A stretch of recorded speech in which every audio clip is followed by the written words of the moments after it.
That's hot. So this is my take on the ultimate hot dog.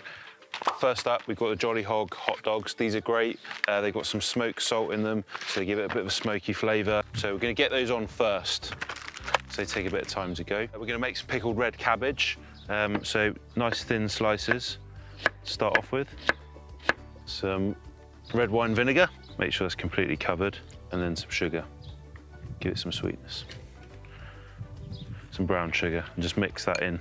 And that was a really, really mega quick pickled cabbage. For our sauce with the hot dogs, I've got some cider. This is from my mate Richard Hunt's Cider. Anson Bay, they've been making cider for like 200 years. It's the nuts. So we're gonna get that in there.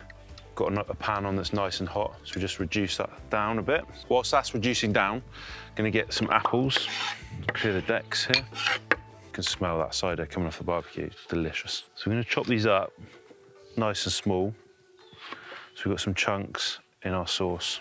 Just a bit rough and ready, it doesn't have to be perfect. So we're gonna get some sugar into our sweet apples, sweet cider.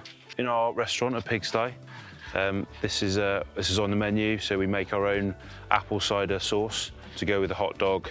It's a dream combo, to be honest. That takes a bit of time to come down. As you can see, this, I said it was a sauce, but it's kind of turned into a bit of a chutney. It's delicious.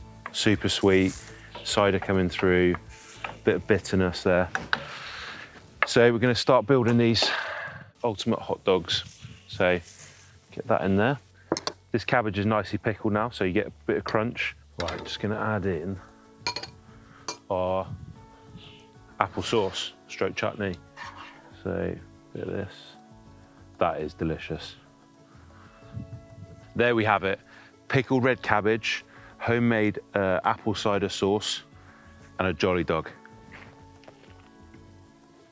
That is good.